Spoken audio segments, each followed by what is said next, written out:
So now students, we are doing Bernoulli's theorem.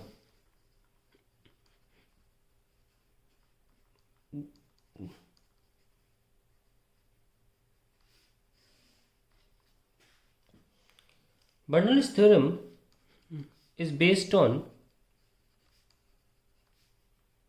conservation of energy.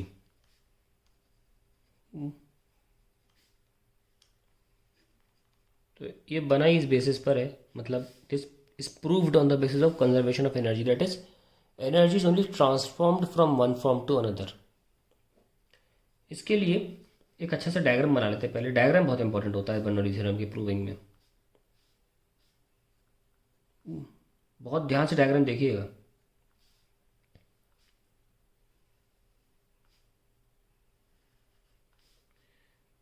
और आप कैसा ही पे पाइप बना सकते हो, उससे कोई फर्क नहीं पड़ता.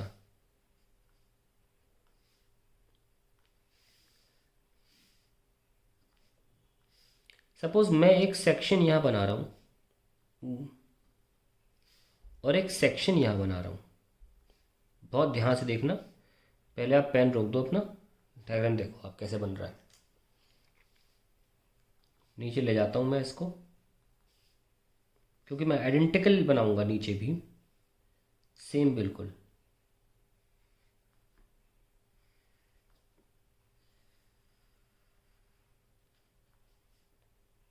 क्यों बना रहा हूं तो दिखाऊंगा थोड़ी देर में. चलिए थोड़ा पास आ गया है, मान लीजिए सेम ही है. अब देखिए, सपोज यहां पर एक लिक्विड एलिमेंट ले रहा हूं मैं इस सेक्शन पे, सेक्शन 1, और दिस इज सेक्शन 2. जितना डायग्राम में समझेंगे उतना कम लिखना पड़ेगा. यहां पर ग्रीन कलर से दिखा रहा हूं मैं लिक्विड एलिमेंट, ओके, जिसको एंटर करना है. और यहां से मैं ब्लू कलर से दिखा देता हूं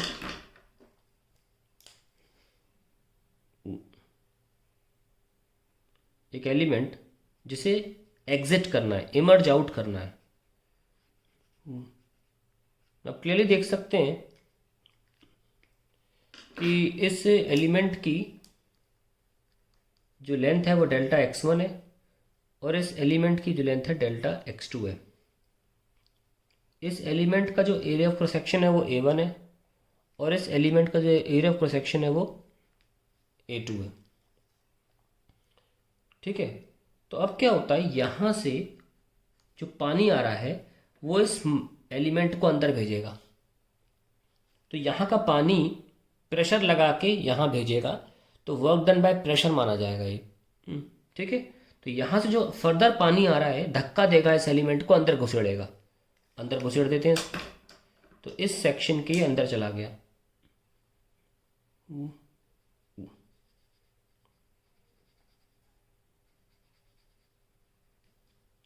उसी वक्त, एग्जैक्टली उसी वक्त, इतना सेक्शन ऑफ लिक्विड जो है A2 वाला, ये बाहर आ गया, इमर्ज आउट कर दिया.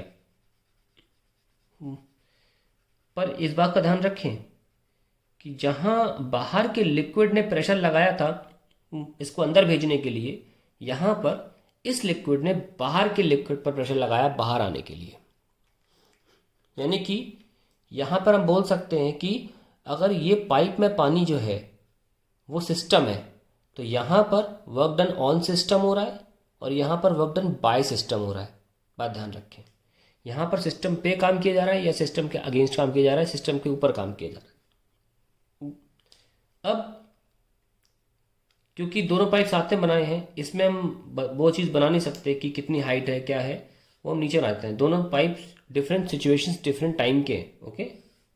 तो मैं नीचे ज़मीन से बनाता हूँ कि उनकी हाइट कितनी है, क्योंकि लगे हाथ तो उनने कुछ और भी गेन किया है इस वर्कडन की वजह से. इस वर्कडन का कहीं ना कहीं यूज़ तो हुआ, कन्वर्जन तो हुआ ही होगा. पहला कन्वर्जन दिखाता हूँ कि इस वर्कडन का कन्वर्जन हुआ हाइट गेन करने में.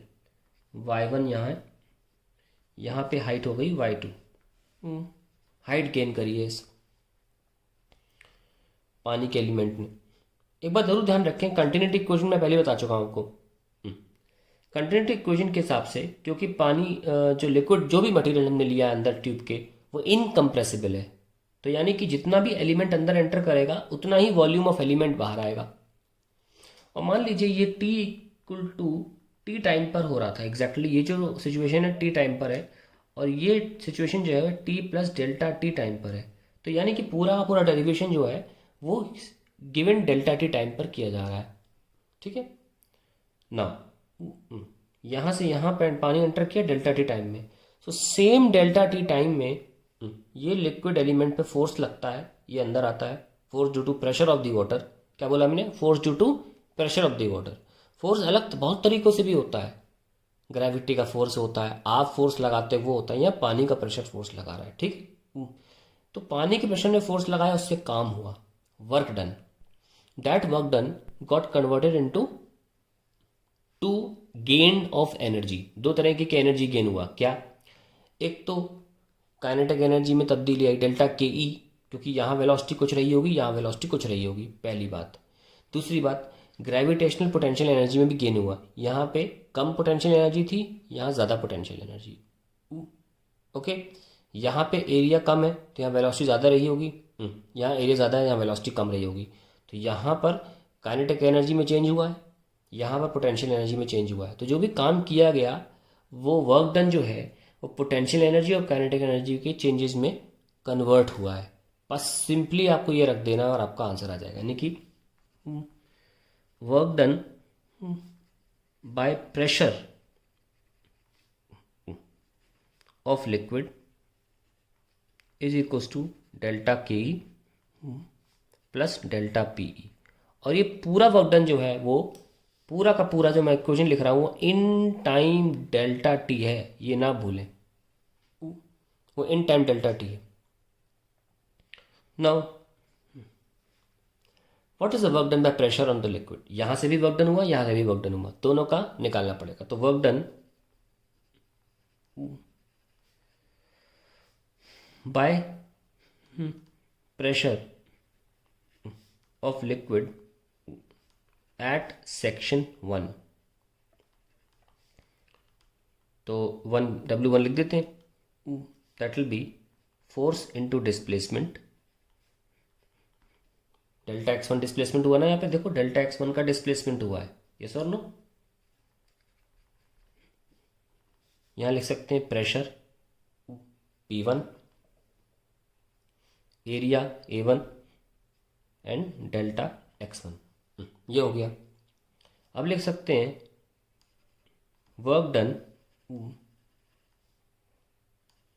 By pressure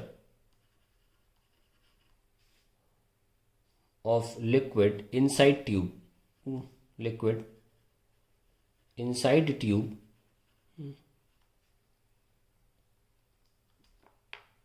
on the outside liquid. ये इनसाइड लिक्विड के लिए था, on the outside liquid.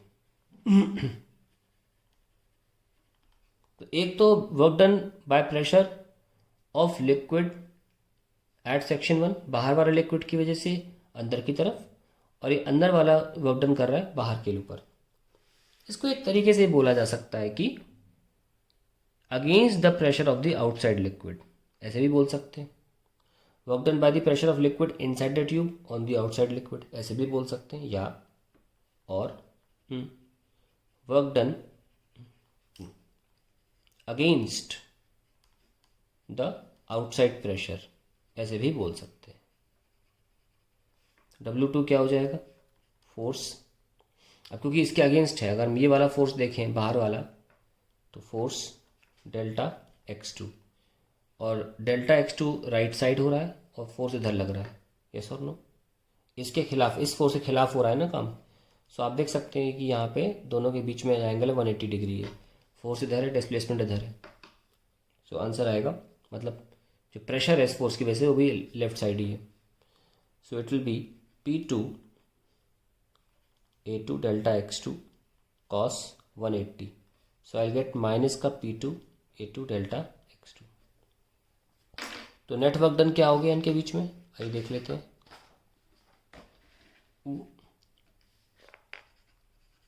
Net work done हुआ W by pressure will be W1 plus W2। ठीक है, आप देख सकते हैं यहाँ पे W1 कितना है, P1 A1 delta X1 minus P2 A2 delta X2। Now इसको रीअरेंज करें, work done in time delta T, तो क्या होगा, मतलब ये जो टाइम, ये जो वर्क डन था वो इन टाइम डेल्टा T था। This work done was work done in time delta T। So work done पर यूनिट टाइम क्या हुआ, वर्क डन पर यूनिट टाइम क्या हुआ, that will be WP upon delta T। so that will be, एक dot लगा दीजिए, मैंने बोला था डेल्टा टी की जगह डॉट लगाया जा सकता है। सो P1 A1 delta X1 upon delta T minus P2 A2 delta X2 upon delta T। ये हो गया वेलोसिटी सेक्शन 1 पे, ये हो गया वेलोसिटी सेक्शन 2 पे। So we have PA1 V1 minus PA2 V2, और ये चीज़ जो है ये कांस्टेंट होती है, ये हमको पता है। P1 ये फ्लो रेट होता है ना, P1 A1 V1 minus P2 A2 V2। So you can write Q minus P2 Q, where Q is the flow rate, A1 V1 equals to A2 V2। This is the work done per unit time by the pressure। Okay, now work done तो निकाल लिया हमने, कितना liquid पर हो रहा था overall. अगर किसी को प्रॉब्लम हो रही हो ये सोचने में कि ये माइनस साइन क्यों आया, देखिए ये लिक्विड पे force by the outside liquid लग रहा है, हमने ऐसे लिया तो यहाँ पे फोर्स इधर है और डेल्टा एक्स भी इधर है। हालांकि यहाँ पर ये लिक्विड जो है ये एक रेजिस्टेंस के खिलाफ जा रहा है बाहर।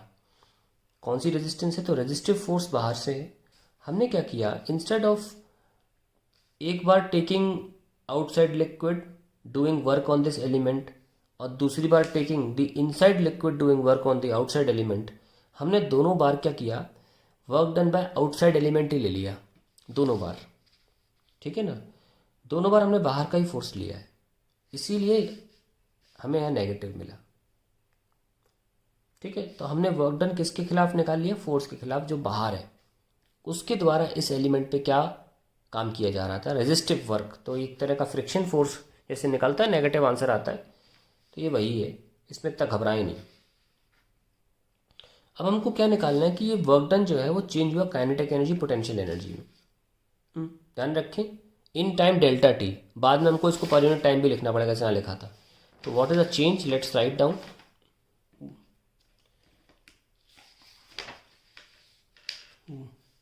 This work done gets converted to change in kinetic and potential energies, kinetic and potential energies।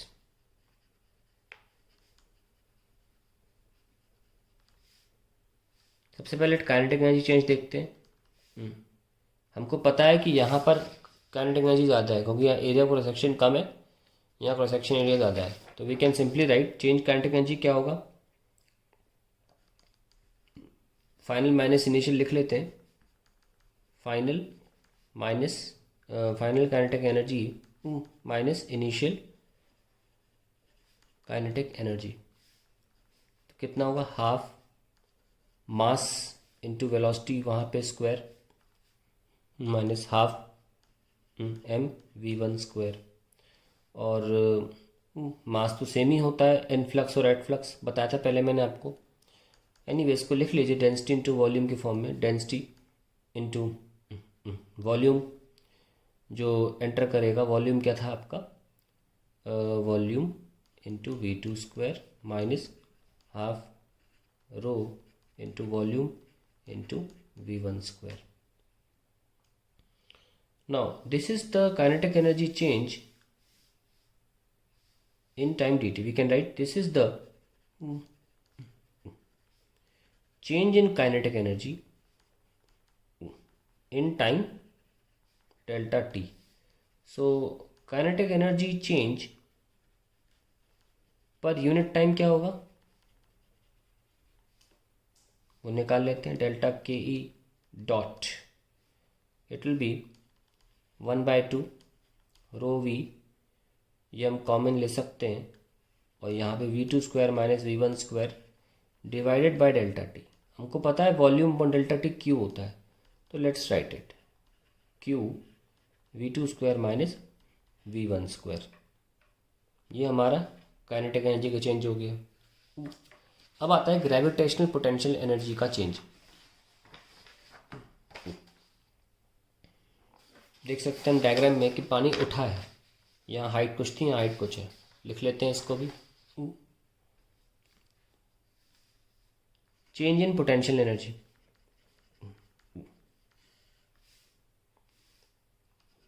Delta U is U final minus U initial. तो m g y2 minus m g y1, इसे भी लिख लीजिए. Rho density into volume g y2 minus density into volume g y1. अब ये है क्या, अभी तो कितनी बार बोला ना, this is the change in potential energy, this is the change in potential energy per unit time, sorry in time delta T. So delta U per unit time क्या होगा, time will be delta U dot is equals to rho V G, common ले लीजिए, y2 minus y1 upon delta T. Now v upon delta T हम जानते हैं क्या होता है, q होता है, वॉल्यूम फ्लो रेट. सो आ जाएगा रो q जी y2 माइनस y1. अब कंजर्वेशन ऑफ एनर्जी लगाते हैं. According to conservation of energy,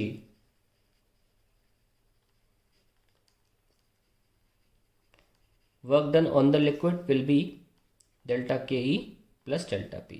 that's it. तीनों का अलग अलग निकाला, आंसर निकाला. अब तो तीनों लिख लो. ये क्या निकला था हमारा, ये देखिए वर्क डन वाला P1 minus P2 Q, P1 minus P2 into Q is equals to kinetic energy का निकला था. ये काइनेटिक एनर्जी का निकला है 1/2 rho q, 1/2 rho q v2 square minus v1 square. And finally potential energy सामने है आपके, कितना निकला, plus rho q g y2 minus y1. Q cancel कर दीजिए, कर दिया. आइए अब क्या बच रहा है, P1 minus P2 half rho v2 square minus v1 square rho g y2 minus y1. आइए ठीक से लिख लेते हैं इसको. P1 minus P2 is equals to half rho v2 square minus v1 square plus rho g v2 minus y2 minus y1. ये equation आ गई. अब सारे वन वाले एक तरफ कर लो, half rho v1 square plus rho g y1 is equals to P2 plus 1/2 rho v2 square plus rho g y2. ये लो भाई, this is known as Bernoulli's theorem proof.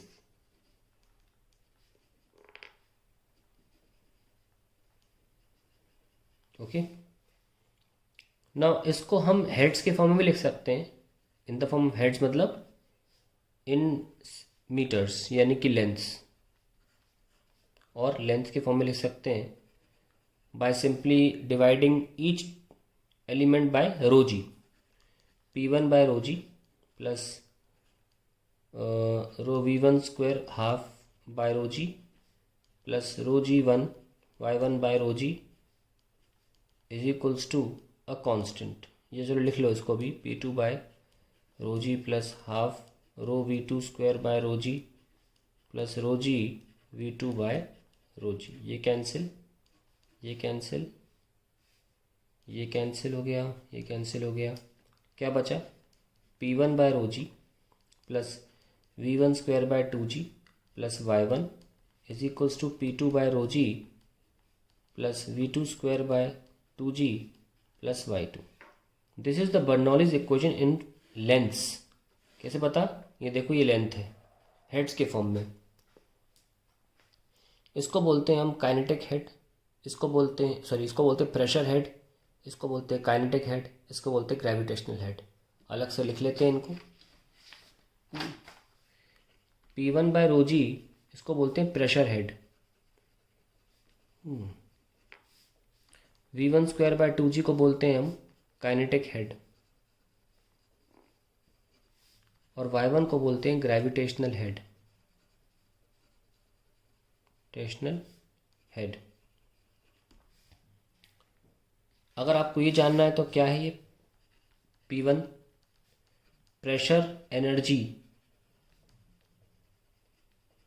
अगर मैं इस टर्म की बात करूं, ये जो टर्म्स लिखे इनको समझा रहा हूं मैं। Pressure energy per unit volume, okay, पर unit time, half rho V1 square. Kinetic energy per unit volume पर unit time, and finally this one rho g by 1, rho g by 1। potential energy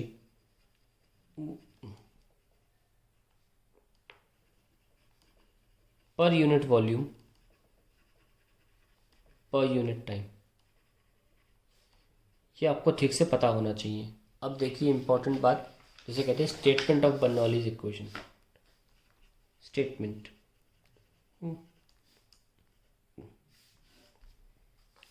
इसका ही statement लिखना है।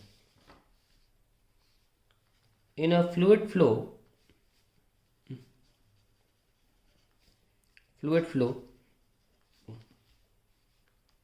at any cross section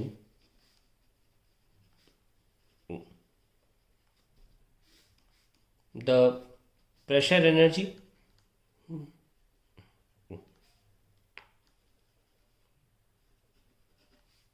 the sum of pressure energy, kinetic energy and gravitational energy